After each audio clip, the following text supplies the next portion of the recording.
Bon, retrouvons le fil de la conversation. J'en étais où avant Ayn Rand? Oui, on découvrait qu'on était vraiment tributaire du développement harmonieux de la société. Et si on lit attentivement Adam Smith, parce que le pauvre Adam Smith, s'il y a un des grands cocus dans l'histoire, c'est ce malheureux Adam Smith. Parce qu'Adam Smith, il fait une critique des conséquences de la politique des monopoles. Il n'y aurait pas eu de développement industriel sans politique des monopoles.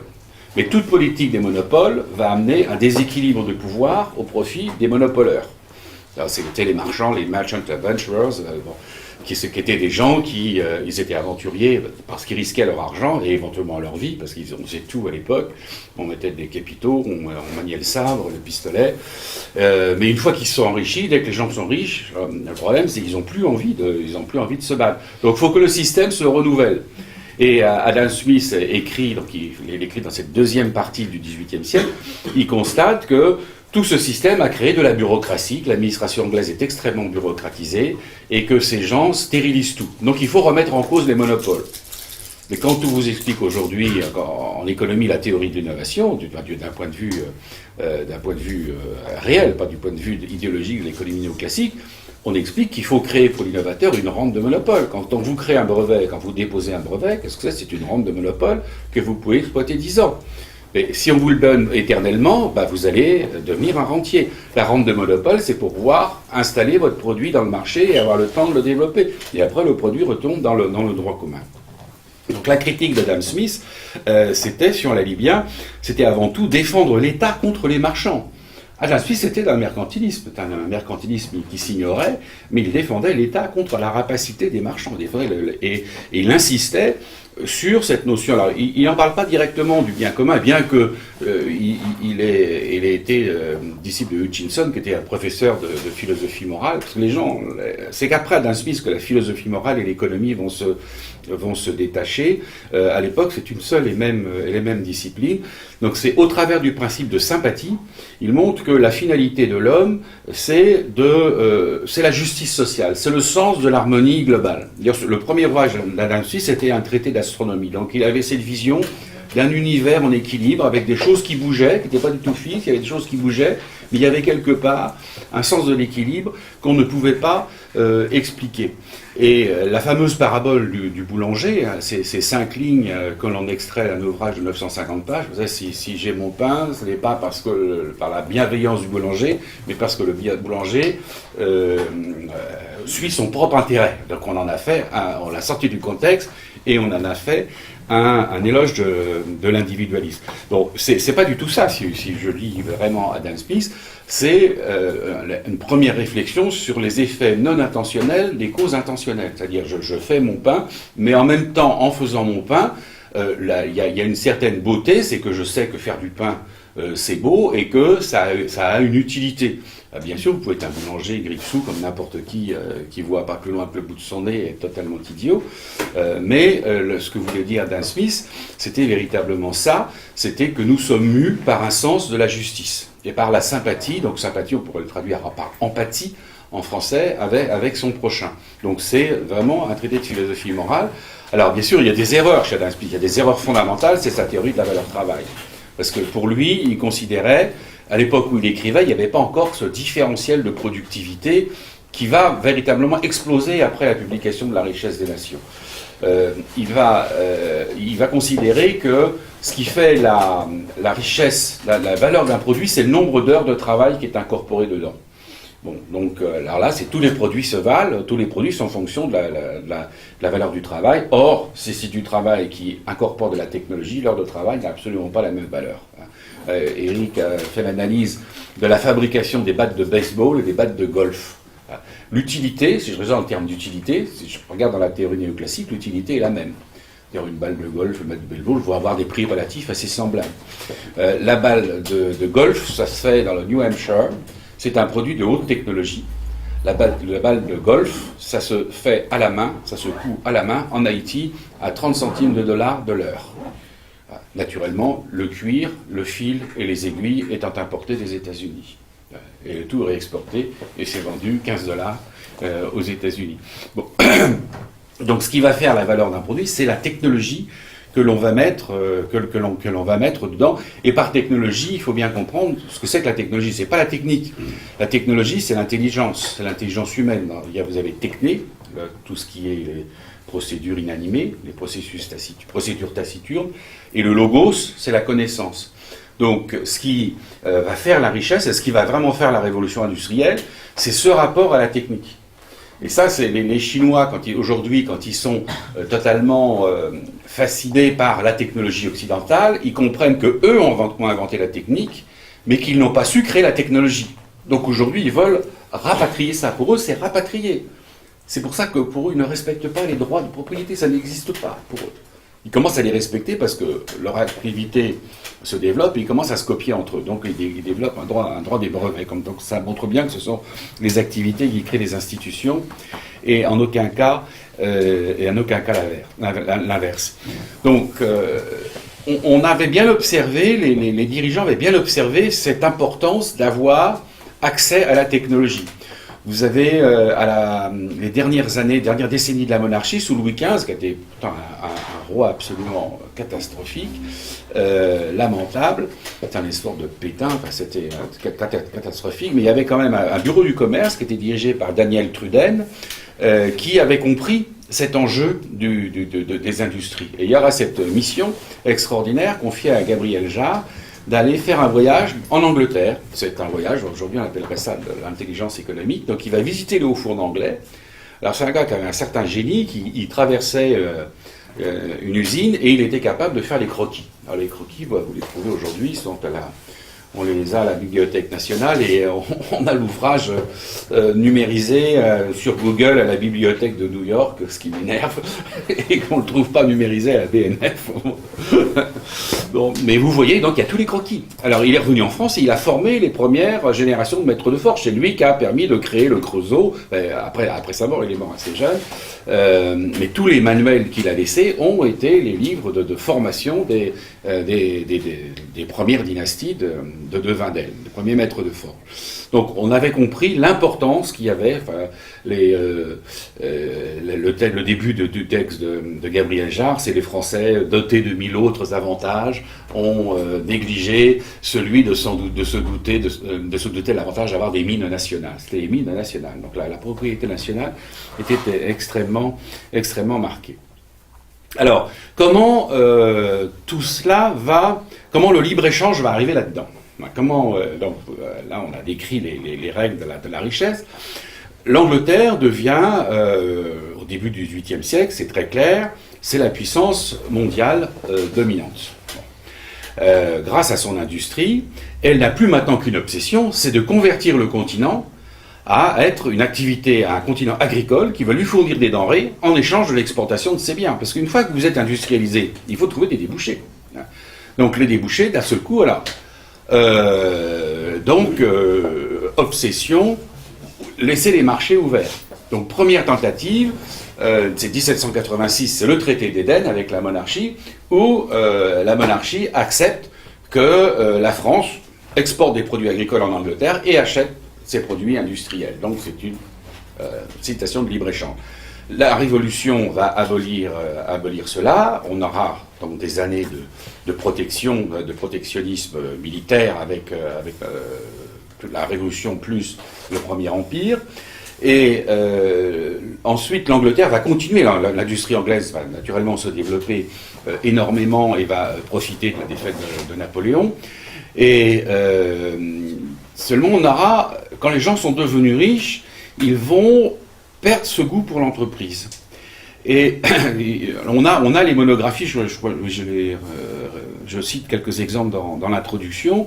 On a des monographies des familles de Arkwright, les artisans qui avaient créé les métiers à tisser, qui n'étaient pas des scientifiques, qui étaient des artisans qui, par intelligence, avaient su développer ces techniques de navettes volantes qui avaient permis de faire exploser la productivité des métiers à tisser. Et les héritiers, eh bien, se sont enrichis et qu'est-ce qu'ils font les héritiers ? Eh bien, ils n'investissent pas dans des usines, ils recherchent de la rente. Alors la rente, la préoccupation de l'État anglais, ça a été justement de veiller à ce que cette rente ne retourne pas dans l'agriculture. C'est qu'on ne fasse pas, autant l'État anglais du XVIIe siècle avait su éduquer les landlords pour qu'ils investissent dans l'industrie. Alors vous trouvez dans tous les livres d'histoire cette présentation de Lord Bridgewater qui crée les premières usines, les premiers les turnpikes, les canaux à péage. Bon. Mais la génération suivante ne demande qu'une chose, c'est d'avoir de la rente. Alors qu'est-ce que va faire le Trésor anglais ? C'est émettre des obligations d'État, parce qu'il fallait capter, c'était le moyen d'éviter que cet argent ne retourne dans de la richesse passive. Si c'était des obligations d'État, eh bien, des bonds, les fameux bonds, on allait les réinvestir dans une activité industrielle. Mais surtout, ce qui va se passer, c'est que cette richesse, elle va aller malgré tout s'investir aux États-Unis. C'est les capitaux anglais qui vont assurer le développement des États-Unis. Je viens de recevoir le livre d'un collègue américain qui est absolument passionnant, dont je parle beaucoup, Alasdair Roberts, qui fait une histoire de la crise qu'on ne connaît absolument pas, de 1836 à 1839, qui est une crise financière absolue. Tous les États américains ont fait défaut. Ça, on en parlera tout à l'heure, mais un État ne paye jamais ses dettes. L'idée folle actuelle, c'est de vouloir payer les dettes. Donc un État, 1750, moins 1750, Code d'Hammurabi, la première loi qu'on connaisse, sur une pierre sur le bord d'une route, elle contient quoi ? Il faut créer des moments, des jubilés où on va annuler les dettes. Parce qu'ils avaient compris qu'avec la loi des intérêts composés, on ne peut pas rembourser les dettes. Donc il faut tout annuler et remettre à zéro, comme font nos amis islandais. Mais enfin, ça sera le sujet, je pense, de la conversation tout à l'heure. Donc cette crise de 1836-1830, j'ai pas fini le bouquin, mais ce que montre Alasdair Roberts, c'est que c'était fonction également de la productivité agricole. Parce que l'Angleterre, dans les années 1830, le début des années 1830, a une productivité agricole, il fait très beau, donc la productivité agricole est très forte, donc l'Angleterre achète moins de blé à la France et à l'Europe, mais l'Europe du Nord. Donc cet argent, qui n'est pas dépensé, il va s'investir aux États-Unis. Les États-Unis, on invente bien sûr toutes les techniques spéculatives. Alors là, on trouve des trucs aberrants, des projets de villes sur papier. C'était pas du papier glacé, mais des villes merveilleuses que l'on vendait, etc. Et puis tout ça, c'était vendu. Il y avait rien derrière. Enfin, c'était des scandales. Bref, il y a des projets de développement, mais même des projets industriels. Tout ce qui était les canaux du lac Erie, l'équipement des Grands Lacs, c'était des véritables projets industriels, mais qui étaient financés à découvert par de l'argent anglais, et on espérait que les revenus du lac Erie, de tous ces canaux, allaient rembourser. Et bien sûr, le financement s'arrête à mi-parcours, et les États font faillite, ne peuvent plus rembourser, et les banques font faillite. Donc vous avez une crise qui est déjà liée à la connexion entre la finance anglaise et l'industrie américaine, et même les deux systèmes financiers. Alors, les années 1840, là, on a, côté anglais, on va avoir des suites de mauvaises récoltes. Donc, on avait ce système en Angleterre qui était les lois sur le blé, les fameux corn laws, qui fixaient un prix minimum d'achat, de rémunération des blés. C'est-à-dire que les landlords qui allaient acheter le blé importé, ça ne pouvait pas faire baisser les prix. Voilà, l'importation des blés ne pouvait pas faire baisser les prix. Donc, c'était un maintien des privilèges des propriétaires terriens. Et là, il y a plusieurs années pourries, 1844, 1845, notamment 1845 est un été complètement pourri. C'est la crise de la pomme de terre en Angleterre, il y a des famines. C'est la dernière grande crise frumentière de l'Ancien Régime. C'est la crise frumentière, c'est la récolte de l'année précédente ne permet pas d'aller jusqu'à la récolte de l'année suivante. Et donc il y a de la famine, il y a des émeutes. Les industriels étaient solidaires de la classe ouvrière. Pourquoi ? Parce que les ouvriers payaient leur blé trop cher. S'ils payaient leur blé trop cher, ça faisait monter les salaires. Donc tout le monde avait intérêt à abolir ces fameuses lois sur le blé. Et en plus, du point de vue politique, les lois sur le blé maintenaient le pouvoir de l'aristocratie anglaise. Donc en même temps, en 1832, il y a une réforme électorale qui supprime ce qu'on appelait les bourgs pourris, c'est-à-dire les bourgs où il n'y avait plus de terre, mais qui avaient quand même gardé la capacité d'élire des députés. Donc c'était naturellement des grands propriétaires terriens, donc tout ça va contribuer à saper le pouvoir des propriétaires terriens. Donc 1846, on abolit les lois sur le blé. Bon. Et là, ça s'est présenté comme l'instauration du libre-échange.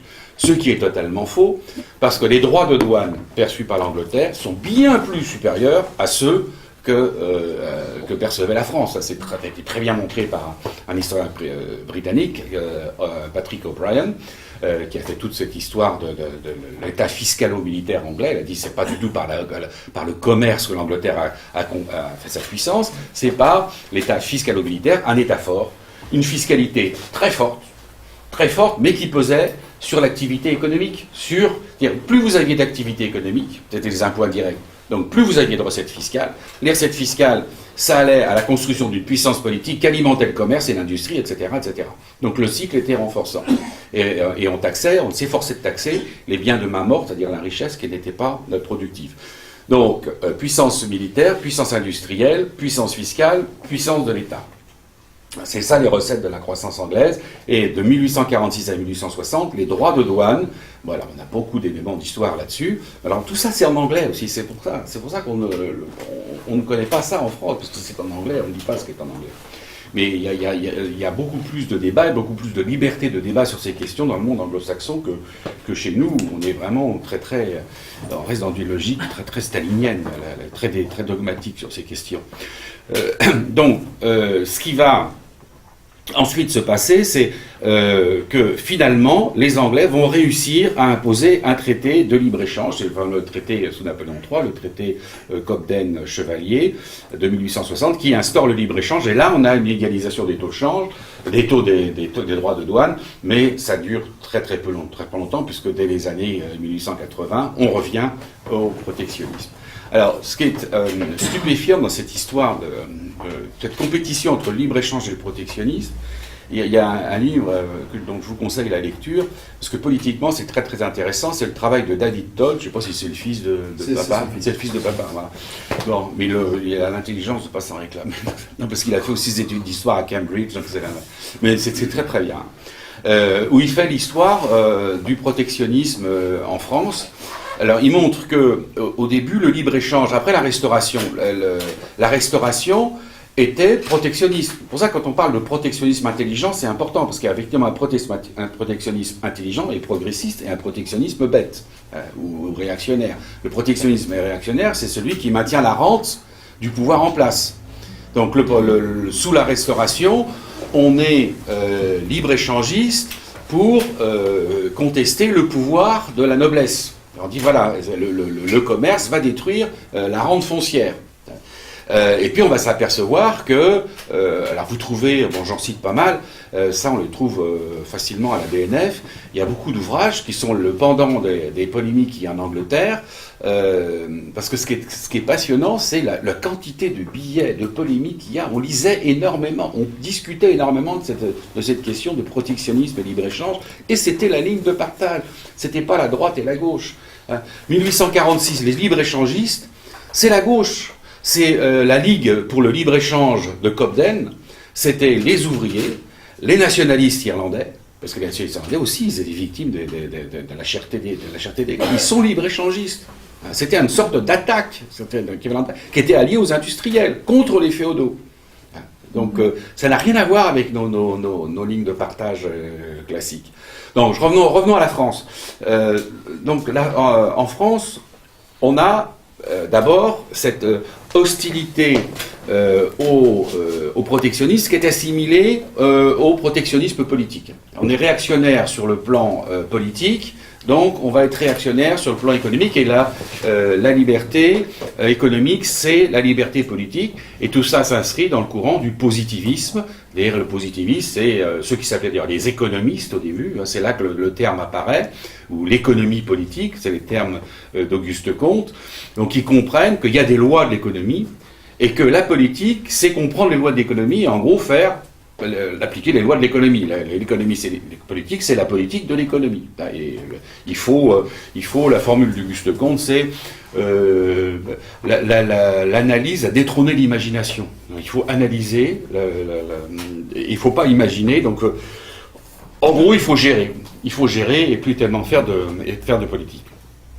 Et en face de ça, vous avez des critiques extrêmement virulents de la politique de libre-échange qui montrent que l'Angleterre est une puissance extrêmement protectionniste, mais qui développe cette logique de l'impérialisme de libre-échange.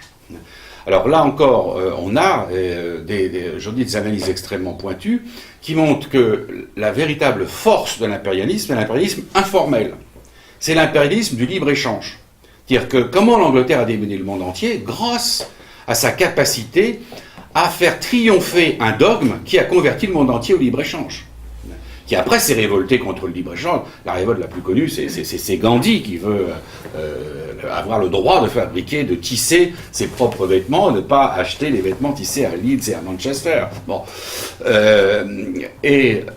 Quand le libre-échange, quand le protectionnisme, quand l'impérialisme informel, c'est celui du libre-échange, échoue, là, on est forcé de coloniser les pays. Donc, le colonialisme formel, c'est-à-dire l'occupation militaire, ce qui n'était pas du tout le but des Anglais, vient de l'échec du libre-échange et de l'impérialisme informel. Pourquoi? Qu'est-ce qui déclenche l'affaire de Hong Kong? C'est le déséquilibre commercial qu'il y avait entre la Chine et l'Angleterre. L'Angleterre achetait beaucoup de produits manufacturés à la Chine, donc, puis les Chinois disaient, nous, on n'a besoin de rien, on a tout en Chine. Bon. Donc, ils ont dit, mais il faut nous acheter des choses. Et donc, il faut nous acheter l'opium de Birmanie. Et donc, là, ils ont ouvert les marchés à coups de canon. C'était les deux fameuses guerres contre Canton, la conquête de Hong Kong, etc. Et les fameux traités inégaux où ils vont imposer à l'empereur de Chine d'acheter de l'opium. Ça avait deux avantages. Bien sûr, ça ouvrait le marché. Et puis, une fois que la classe politique fumait... on a d'autres propositions aujourd'hui d'établir la fumette à haut niveau, elle devient totalement dégénérée. Donc, je devine à la fois par les esprits, par le physique, puis quand tout a échoué, c'est le militaire. Donc c'était déjà le soft power. Et alors, David Todd, je reviens à lui, il a fait une monographie d'un type assez extraordinaire, qui est John Boring. John Boring, qui était un agent d'influence, qui est venu s'installer en France, qui est resté très longtemps, qui a 4-5 ans, et qui a parcouru toutes les régions françaises pour les convertir au libre-échange. Alors bien sûr, il va avant tout vers les régions exportatrices de produits agricoles, le Bordelais, le Midi, qui exportaient du vin, parce que les Anglais ont toujours beaucoup prisé le vin. Hein. Depuis le traité d'Éden avec le Portugal en 1703, ils sont très attachés à échanger, c'est eux qui ont planté le vignoble de Porto, importer des vins qu'ils ne peuvent pas produire en Angleterre, et en échange, exporter des produits manufacturés. Donc il arrive quasiment, à force de conférences, à soulever le pays. C'est assez extraordinaire. Pendant 4-5 ans, il faisait de la propagande au nom de la liberté et de l'harmonie universelle. Alors, qui est-ce qui va... ça vous en rappelle d'autres. Qui est-ce qui va mettre un terme à ça? Alors, c'est un type dont on a gardé un mauvais souvenir, c'est Adolphe Thiers qui va lancer la politique industrielle en France en 1834. Alors on a gardé bien sûr ce qu'il a fait 40 ans plus tard, ce qui est beaucoup moins beau, mais il avait compris le rôle de l'industrie, ce qui montre à nouveau qu'on n'est pas du tout dans des histoires de droite et de gauche. Et le John Boring, il va échouer, il va quitter la France, et puis il va se convertir du soft power au hard power, puisque c'est lui qui va déclencher la seconde guerre de l'opium et le second bombardement de Canton. Donc, voilà, bon, le mouvement de l'histoire, vous l'avez bien là, ce qui permet d'ailleurs au passage d'éclairer un certain nombre de problèmes politiques actuels, comme l'immigration dont on parle beaucoup, de manière totalement irrationnelle. Moi, je travaille beaucoup au Maroc, dont je reviens, beaucoup en Tunisie, un petit peu moins en ce moment, c'est un peu difficile. L'immigration, il faut voir ce que ça représente pour du point de vue du pays qui envoie l'immigration. Ça veut dire que vous créez une rente de ressources naturelles qui va profiter aux gens qui restent au pays, qui vont rien faire. Ils vont vivre de la rente, ils vont vivre des devises. Donc, l'immigration, c'est une forme de néocolonialisme. Et le véritable néocolonialisme, c'est le colonialisme du libre-échange. Ce que disent les collègues marocains, c'est que la colonisation, elle a commencé le jour de l'indépendance. Parce qu'on a créé, avant il y avait des gens comme Lyotet, il y avait des investissements, ils disaient voilà, les Français ils ont construit 1000 km de voies ferrées, depuis l'indépendance on n'a pas construit un seul. On a été obligé d'acheter le TGV parce qu'on avait acheté des avions américains mais d'avoir acheté des Mirage. C'est un marché politique, c'est pas un marché d'architecture, d'infrastructure, d'urbanisation, etc. Et donc c'est avant tout par cette hégémonie culturelle qu'est la capacité à faire adhérer les autres aux idées dominantes. Ça, c'est on domine par les idées dominantes. Ça, c'est très très important. C'est pour ça que le terrain des idées et l'inversion dans le leadership des idées, c'est quasiment un préalable à tout mouvement politique. C'est là-dessus qu'il faut dire que vous avez toutes les révolutions sont préparées par des mouvements dans les idées. Et alors après, bon, on pourra revenir sur des débats plus contemporains, sinon d'actualité. Mais tout ça montre l'enjeu qu'il y a eu dans la domination des théories, dans les théories économiques. Si on a voulu éliminer l'histoire, si on a voulu imposer de manière totalement doctrinaire, dogmatique, ce que Alasdair Roberts appelle la logique de discipline, qui est un phénomène qu'il a étudié, il a consacré un livre en 2010 absolument formidable sur comment cette logique de discipline s'est imposée. Il remarque, voilà, où nos analyses convergent, vous lisez mes autres ouvrages, vous verrez ça, c'est que 1973-1975, c'est la fin d'un cycle technologique, ce fameux cycle de Schumpeter, les cycles d'affaires, les cycles de Kondratiev. Donc, à la fin d'un cycle technologique, c'est un changement de paradigme et tous les modes de production, non seulement les modes de production, mais l'ensemble des modes de régulation et d'organisation de la société deviennent obsolètes, au sens où ils ne sont plus efficaces. Donc on perd, tout le dynamisme des 30 Glorieuses commence à s'arrêter. Donc qu'est-ce qui se passe à ce moment-là? Il y a un grand mouvement intellectuel qui se met en place, qui était dans les starting blocks, qui rongeait son frein, qui était la remise en cause de la politique sociale des 30 Glorieuses. La politique de redistribution, etc. Donc c'était les super riches qui pouvaient plus être super riches.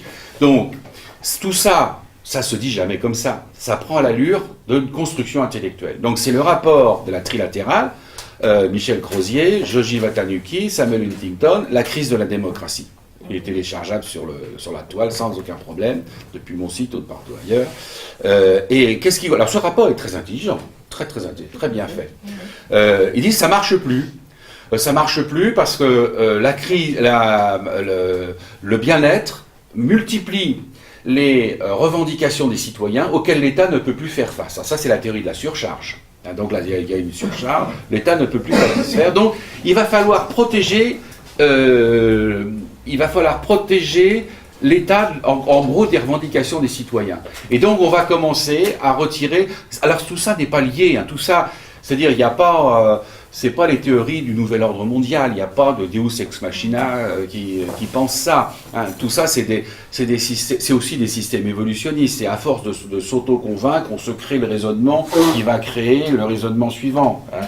Mais on fait partie d'une petite communauté qui progressivement perd de vue, puis après il y a les intérêts économiques qui viennent se greffer là-dessus et qui vont avoir des intérêts objectifs à détruire l'État-providence. Donc on constate que l'État-providence ne fonctionne plus, ce qui était vrai, et donc on en tire la conclusion qu'il faut détruire l'État-providence. C'est ce que j'appelle l'euthanasie bureaucratique de l'État. Je veux tuer l'État, donc je le bureaucratise. Une fois que je l'ai bureaucratisé, je vais prétexter qu'il faut le tuer. Ça, je l'ai vu fonctionner en vrai quand je travaillais à Matignon sous Jospin.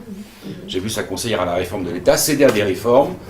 C'est absurde comme revendication, c'est une connerie de grève à l'Opéra de Paris ou je sais pas, la 54e semaine de congé payé. Je sais tout, et elle a dit, comme ça ils sauront pourquoi on les privatise. C'était la stratégie. Voilà. La gauche bureaucratise, la droite privatise, et puis tout ce petit monde se refile la timbale dans un jeu de rôle et un pas de deux qui est aujourd'hui assez savamment calculé. Bon, tout ça va se mettre en place, et on va avoir l'évolution de la politique vers ce qu'elle est aujourd'hui. C'est ce que Alasdair Roberts, c'est un concours de beauté, beauty contest. C'est-à-dire, on ne parle que de choses secondaires. Voilà. J'en parlais au